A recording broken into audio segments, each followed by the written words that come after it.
প্রতিষ্ঠানটা সম্পর্কে আমার এত ভালো জানা নেই, মাহবুব ভাইয়া বলছিল এই জন্যে আসছি। বাকি আমি হুজুর থেকে যতটুকু একটু জানলাম, এটা একটা ব্যতিক্রম ধর্মী মনে হয় প্রতিষ্ঠান, যেখানে অ্যারাবিক ল্যাঙ্গুয়েজের পাশাপাশি গভর্নমেন্ট বাংলা, অঙ্ক, ইংলিশ, সমাজ বিজ্ঞান এগুলো পড়ানো হয়। আমার পরিচয় হচ্ছে আমি একটা হাই স্কুলের ইংলিশ টিচার, পাশাপাশি একজন আলেম মানুষ। তো আমাদের সবসময় স্বপ্ন থাকে যে মাদ্রাসার পাশাপাশি বাচ্চারা বাংলা, অঙ্ক, ইংলিশ, সায়েন্স, তারপর সোশ্যাল সায়েন্স এই বিষয়গুলোতে কি করবে, যোগ্যতা সম্পূর্ণ হবে। যাক, আল্লাহ তাআলা আপনাদেরকে একটা সুযোগ করে দিয়েছে, এই অঞ্চলের জন্য, এই গ্রামের জন্য একটা সুযোগ। আমি মনে করি এটা একটা নেয়ামত। আমরা দুই দিকটাকে ধরতে পারবো, দুই দিকটাকে ধরতে পারবো। একটা জিনিস হলো আমার আখিরাতের জিন্দেগি, আর একটা হলো আমার দুনিয়ার জিন্দেগি। একটা হলো জেনারেল এডুকেশন, যেটা হলো আমার দুনিয়াবী শিক্ষা, যেটাকে আমরা সাধারণ শিক্ষায় শিক্ষিত বলি। আরেকটা হলো এলমে ওহির শিক্ষা, যে শিক্ষা সরাসরি আল্লাহ তাআলা তার নবী আলাইহিস সালাতু ওয়াস সালামকে জিবরাইল আলাইহিস সালাতু ওয়াস সালামের মাধ্যমে দান করেছেন। সুবহানাল্লাহ। তাহলে দুইটা শিক্ষা এখানে সমন্বয় করা হয়েছে। সো টাফ, এই সিলেবাসগুলো চালানো অনেক হার্ড অ্যান্ড টাফ, যেই সিলেবাস পরিচালনা করতেছেন ওনারা। যাক, আমি আরো ভালো করে জানবো। বাকি আল্লাহ নবী আলাইহিস সালাতু ওয়াস সালামের একটা হাদিস বলি, পৃথিবীতে আমরা সবাই মরে যাব, আমরা সবাই কি থাকবেন? আপনারা থাকবো না। عن أبي هريرة رضي الله تعالى عنه قال قال رسول الله صلى الله عليه وسلم إذا مات الإنسان انقطع عنه عمله إلا من ثلاثة إلا من صدقة جارية أو علم ينتفع به أو ولد صالح يدعو له رواه مسلم। ইমাম মুসলিম রহমতুল্লাহি আলাইহি এই হাদিসটা বয়ান করছিলেন। আবু হুরায়রা রাদিয়াল্লাহু তাআলা আনহু বলছিলেন আল্লাহর নবী আলাইহিস সালাতু ওয়াস সালাম থেকে, আল্লাহর নবী আলাইহিস সালাতু ওয়াস সালাম বলছিলেন, যখন মানুষ মরে যায় তখন মানুষ কিছুই নিয়ে যেতে পারে না, আর কিছুই তার জন্য ইবাদতের জন্য বাকি থাকে না। হ্যাঁ, তবে তিনটা জিনিস থাকে। কয়টা জিনিস থাকে? তিনটা জিনিস থাকে। ইযা মাতাল ইনসানু ইনকাতা আনহু আমালুহু ইল্লা মিন সালাসা, শুধুমাত্র তিনটা জিনিস থাকে। একটা হলো ইল্লা মিন সাদকাতিন জারিয়া, একটা হলো সদকায়ে জারিয়া, একটা হলো কি সদকায়ে জারিয়া। খুব ভালো করে মারা শুনেন, ভাইরা শুনেন, সদকায়ে জারিয়া কেমন জিনিস? আমরা অনেক ওলামায়ে কেরামরা বয়ান করি সদকায়ে জারিয়া মানে হলো যে মসজিদ করা, মাদ্রাসা করা। না, শুধু মসজিদ মাদ্রাসা করা সদকায়ে জারিয়া না। সদকায়ে জারিয়া মসজিদ করবে, মাদ্রাসা করবে, স্কুল করবে, কলেজ করবে, ইউনিভার্সিটি করবে, রাস্তাঘাট করবে। রাস্তাঘাটটাও কি থাকবে? সদকায়ে জারিয়া। একজন অসুস্থ রোগী আমি একটা রাস্তা করে দিলাম, এই রাস্তা দিয়ে যাবে, সে ব্যথা পাবে না, অন্তর থেকে একটা কি আসবে? দোয়া আসবে, এটাও সদকায়ে জারিয়া। আপনি একজন এতিম মেয়ের বিবাহ দিয়ে দেওয়া, এটাও কি? সদকায়ে জারিয়া। এতিম বাচ্চাদের পড়ালেখার ব্যবস্থা করা, এটাও কি? সদকায়ে জারিয়া। তাহলে প্রথম নাম্বার হলো সদকায়ে জারিয়া। আল্লাহ তাআলা আপনারা যদি দ্বীনি প্রতিষ্ঠানগুলোকে, দ্বীনি অর্থাৎ যেটা জনগণের কল্যাণে কাজ করা হয়, সেটাই হবে সদকায়ে জারিয়া। সেটাই কি হবে? সদকায়ে জারিয়া।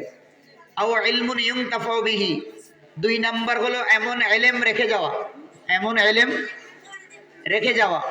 আমাদের মাদ্রাসাগুলো আমরা মাঝে মাঝে কিছুটা ভুল করি, যেটা কেন আমি স্কুল শিক্ষক হওয়ার কারণে আমরা বুঝতে পারছি। গভর্নমেন্ট 6 থেকে একটা রেজিস্ট্রেশন নেই। গভর্নমেন্ট বর্তমানে 6 থেকে 2023 সাল থেকে 6 একটা রেজিস্ট্রেশন করানো হয়, যে বাচ্চাগুলো আমাদের কমই ভাইরা ওখানে পড়ার কারণে পরে যদি স্কুলে যেতে চায় অথবা কোথাও আলিয়াতে পড়তে চায়, ওই সুযোগটা তারা পায় না। কিন্তু আপনাদের এখানে এই সুযোগটা থাকবে, কারণ এটা গভর্নমেন্ট বই দেখা যাচ্ছে, মানে সরকারি একটা নিবন্ধন করানো হয়, বাচ্চার একটা রেজিস্ট্রেশন। আমরা অষ্টম বা নবমে করছি, আর বর্তমানে 6 থেকে করা হয়। যিনি প্রধান শিক্ষক আছেন স্যার জানেন, এটা ষষ্ঠ শ্রেণী অর্থাৎ 6 থেকে এটা করানো হয়।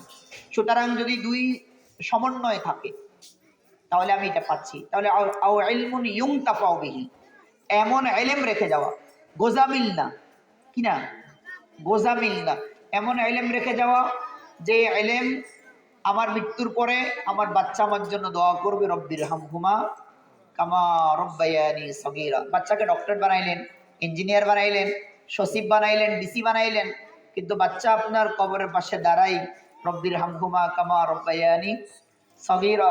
বাচ্চা প্রেসিডেন্ট হয়ে গেল, মায়ের জানাজায় গেছে, বাবার জানাজায় গেছে, টুপিটা পর্যন্ত পরে না, সূরা ফাতিহাটা পড়তে জানা না, আছে কিনা? ডক্টর, ইঞ্জিনিয়ার আছে, সচিব আছে, ডিসি আছে, একটা টুপি পড়তে হয় বাবার জানাজাতে, এটাও পড়ে না। এটা জানাজাতে কিভাবে দাঁড়াইবে ওটাও জানে না, আছে না এরকম? এই দুনিয়া হলো অল্প কয়েকদিনের দুনিয়া, দেখতে না দেখতে শেষ। কিন্তু আখিরাতের জিন্দেগি যেটা শুরু আছে শেষ নাই, সেটা কি নাই? শেষ নাই, দুনিয়া যাবেই, টুডে আর টুমরো, আজ এবং কাল, আপনি যেভাবে হোক এটা অতিবাহিত হবে। আও ইলমুন ইউনতাফাউ বিহি, এমন ইলম রেখে যাওয়া যেই ইলম আপনার নিজের সন্তান হইতে হবে এমন না। আমি গ্রামের একটা গরিবের সন্তান, আমার অর্থ দিছে আল্লাহ, আমি তাকে তার প্রতি মাসে 300 টাকা বেতন, 200 টাকা বেতন আমি দিয়ে দিই, যে থাক এটা আমার জন্য কিছু না করো, কিন্তু আমি ইলমের খেদমতে তাকে দান করছি। আল্লাহ তাআলা হয়তো এই ছেলে যদি আলেম হয়, যদি সমাজে কোথাও জাতির কোনো খেদমত করে, আল্লাহ তাআলা ও আপনার জন্য দোয়া করলোই না, এরকম হইতেই তো পারে।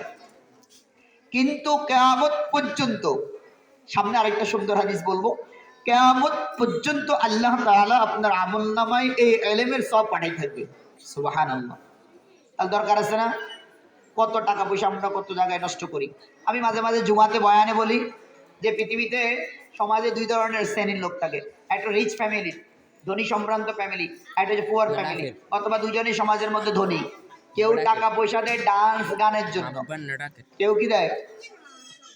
আমরা যখন ইউনিভার্সিটিতে পড়ি, আমার মনে আছে আমরা টোকিওর যে ফুড ফেস্টাতে গেছিলাম, আমি আমার বন্ধুদের সাথে গেছিলাম, তো বলতেছে আমরা খাগড়াছড়ি যাব। আমার এখনো মনে আছে 14 সালের ঘটনা, বলছে আমাদেরকে 2 লাখ টাকা দিতে হবে। কি করবে? মনে হয় যে বাসের ভিতরে বসছি, মনে হয় যে ওখানে গজব আসতেছে, এমন হিন্দি গান লাগাই দিছে।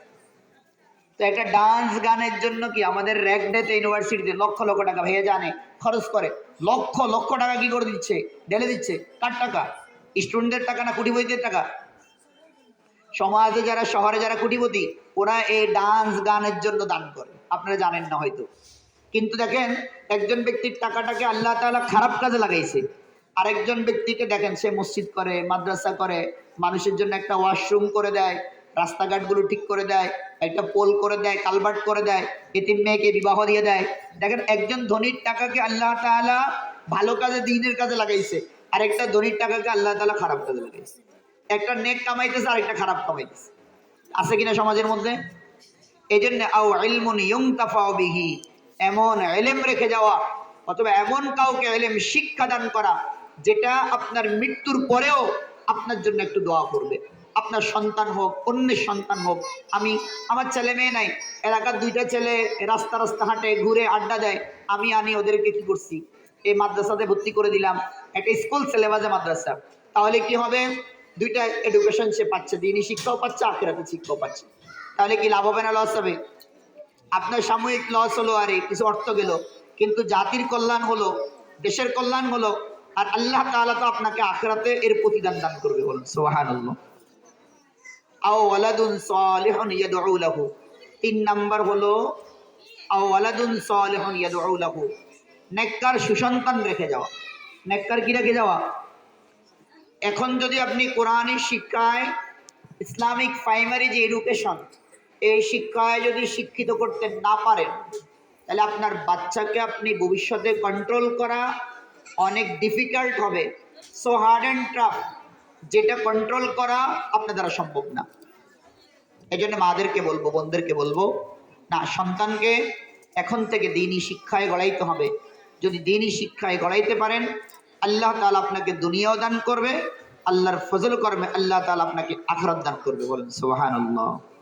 عن سلمان فرسي رضي الله تعالى عنه قال قال رسول الله صلى الله عليه وسلم إذا مات الإنسان انقطع عنه عمله إلا من ثلاثة সালমান ফার্সি রাদিয়াল্লাহু তাআলা আনহু বলছিলেন যে আল্লাহর নবী আলাইহিস সালাতু ওয়াস সালাম বলছিল যে আমি দুনিয়ার মধ্যে মামিন মুসলিমিন ইয়াগরিসু গারসান আও ইয়াজরাউ জারআন ফায়াকুলু মিনহু ইনসান আও তায়রুন আও বাহিমাতুন ইল্লা কানাত লাহু সাদাকাতুন মুত্তাফাকুন আলাইহি হাদিস। এই হাদিসটা ইমাম বুখারী এবং ইমাম মুসলিম রহমতুল্লাহ আলাইহি যৌথভাবে বয়ান করছেন যে আল্লাহর নবী আলাইহিস সালাতু ওয়াস সালাম বলছিলেন যে একজন মানুষ পৃথিবীর মধ্যে যখন কোনো বৃক্ষ রোপণ করে, মামিন মুসলিমিন ইয়াগরিসু গারসান আও ইয়াজরাউ জারআন ফায়াকুলু মিনহু ইনসান আও তায়রুন আও বাহিমাতুন ইল্লা কানাত লাহু সাদাকাতুন।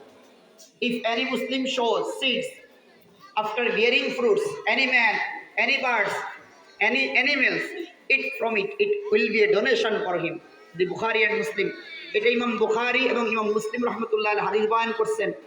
যদি কোনো আল্লাহর বান্দাবান্দি যদি সদকায়ে জারিয়ার নিয়তে যদি একটা কি লাগায়, গাছ লাগায়, সেখান থেকে গাছ থেকে কি হয়, ফল ধরে, ফুল ধরে, গাছের ছায়ায় মানুষ কি করে, আশ্রয় গ্রহণ করে। ওই ব্যক্তি যদি নিয়ত থাকে যে আমি এটা আল্লাহর জন্য লাগাইছি, তাহলে আল্লাহ তাআলা ওই ব্যক্তির মৃত্যুর পরে কিয়ামত পর্যন্ত ওই ব্যক্তির আমল নামায় নেকি পাঠাই থাকে। বলেন সুবহানাল্লাহ। তাহলে আমরা এই ছোটো ছোটো বাচ্চাগুলা সদকায়ে জারিয়ার নিয়ত তো করতে পারি যে আমার বাচ্চাটাকে আমি দ্বীনি শিক্ষায় শিক্ষিত করতে পারি। আমি আমার বাবা মা কিন্তু ঠকে নাই। আমি মাঝে মাঝে অনেক আলোচনায় বলি যে আমার বাবা মা ঠকে নাই। আমি কমি মাদ্রাসায় পড়ছি, আলামিন মাদ্রাসায়, এরপরে আলিয়া থেকে আমি কামিল কমপ্লিট করছি, এরপরে কমি থেকে আমি দাওরা পরীক্ষা দিলাম, এরপর আমি বিজ্ঞান ও প্রযুক্তি বিশ্ববিদ্যালয় থেকে অনার্স মাস্টার্স কমপ্লিট করছি। আল্লাহ তো আমাকে ঠকায় নাই, আমার বাবা মাকেও ঠকায় নাই। কিন্তু দেখা যায় আল্লাহ তো আমাকে সব দিকে কিছু কিছু করে এলেম যোগ্যতা দান করছে। এটা আল্লাহর শুকরিয়া, অহংকারী না। কারণ কি, আল্লাহ তাআলার নিয়ত সহি থাকার কারণে আল্লাহ তাআলা আমাকে ত্রিধারার মধ্যে পড়ালেখার সুযোগ দান করছে। আপনি যদি চেষ্টা করেন আপনার বাচ্চাকে ঠকবেন না। অনেকে বলে যে মাদ্রাসায় পড়াইলে ওই যে খুঁজি বিচারি খাইতে পায়, অনেক কিছু বলতে চায়। এগুলো হচ্ছে একদম ভুয়া ভ্রান্ত ধারণা। এখন বর্তমান জামানা এগুলো চলে না। আর আপনাদের যে প্রতিষ্ঠানটা, এই প্রতিষ্ঠানটা আমার স্বপ্ন ছিল যে নোয়াখালীতে আমি একটা প্রতিষ্ঠান করি। এই আলোকে আমরা আল কারিম ইসলামিক রিসার্চ সেন্টার ভাইয়া জানে আমরা একটা মাদ্রাসা করছিলাম। আমি এই সিলেবাসে চালাই, এখন দেখি আপনারাও এই সিলেবাসে চালান। আমরা চাচ্ছি যে এই জাতির মধ্যে দুইটা জিনিসের কম্বিনেশন হবে, যে কেউ যেন একথা না বলতে পারে এটা শুধু মোল্লা হয়েছে, আবার কেউ যেন না বলতে পারে এটা শুধু দুনিয়া জানে আখিরাত জানে না। এই জন্যে এটা একদম যোগ উপযোগী। আমি দারুল উলুম দেওবন্দে পড়া আমাদের আলামিন মাদ্রাসা মুফতি ফয়েজ আহমেদ সাহেব হুজুরের সাথে পরামর্শ করছিলাম। দারুল উলুম দেওবন্দে ইন্ডিয়াতে অসংখ্য ওলামায়ে কেরাম এখন স্কুল এবং মাদ্রাসার সিলেবাসের সমন্বয়ে সব স্কুল করতেছে। কারণ কি, আমাদের ধনীদের ছেলে মেয়েদেরকে মাদ্রাসায় রাখা যায় না, এরা মাদ্রাসায় থাকে না, এরা কি করে, স্কুলের দিকে পালায়। তাহলে এই বাচ্চাটার যে দ্বীনি শিক্ষাটা, প্রাথমিক পর্যায়ের ওই শিক্ষাটাও ব্যর্থ হয়। এই জন্য সে সূরা ফাতিহা পড়তে জানে না। এই জন্য ওলামায়ে কেরাম চিন্তা করছে যে আমাদের মুসলিমদের সন্তানদেরকে কিভাবে দ্বীনের পথে রাখা যায়। তো এই জন্যে মাদ্রাসা সিলেবাসের সাথে স্কুল সিলেবাস সমন্বয় করে বর্তমানে আধুনিক শিক্ষার একটা সমন্বয় সাধন করছে। এই জন্য আপনারা ঠকেন নাই। আপনাদের আশেপাশে যেনারা আছে ওনাদেরকে বুঝাই বলবেন, আল্লাহ তাআলা এই দুনিয়াতে থাকার জন্য উদ্দেশ্য তো একটাই, যেই আল্লাহ এবং আল্লাহ রসুলকে আঁকড়ে ধরা। তারাকতু ফীকুম আমরাইন লান তাযিল্লু মা তামাসসাকতুম বিহিমা কিতাবাল্লাহ ওয়া সুন্নাত রাসূলিহি। আল্লাহ রসুল সাল্লাল্লাহু আলাইহি সাল্লাম বলছেন যে এই দুনিয়ার মধ্যে কেউ যদি কোরআন এবং হাদিসকে, যে আল্লাহ রসুল বলছে I am living for two things, the holy Quran for the pious Muslim, the holy Hadith সেটাও for the pious Muslim. Those people strictly got this holy Quran and Hadith whose people does not damage in this world. আল্লাহ নবী নিজে বলছেন যে পৃথিবীর মধ্যে কেউ যদি কোরআন এবং হাদিসকে যদি শক্ত করে ধরতে পারে, মজবুত করে ধরতে পারে, ওই আল্লাহর বান্দা বান্দিরা কোনোদিন পথভ্রষ্ট হবে না, কোনোদিন গোমরাহি হবে না। আপনারা যদি কোরআন এবং হাদিসের সাথে থাকেন, দ্বীনের সাথে থাকেন, তাহলে আপনাদের বাচ্চাগুলোকে আল্লাহ কোনোদিন নষ্ট করবে না, পথভ্রষ্ট করবে না। বলেন সুবহানাল্লাহ। এই জন্যে আল্লাহ রসুল সাল্লাল্লাহু আলাইহি সাল্লামের 2-3টা হাদিস বলছি, আমরা এই অনুযায়ী নিজের সন্তানদেরকে গড়াবো। আর কোরআনুল কারীমের আমি 3টা আয়াতে কারিমা পড়ছিলাম, ইয়াসিন ওয়াল কোরআনিল হাকিম ইন্নাকা লামিনাল মুরসালিন। আমরা সবাই জানি না?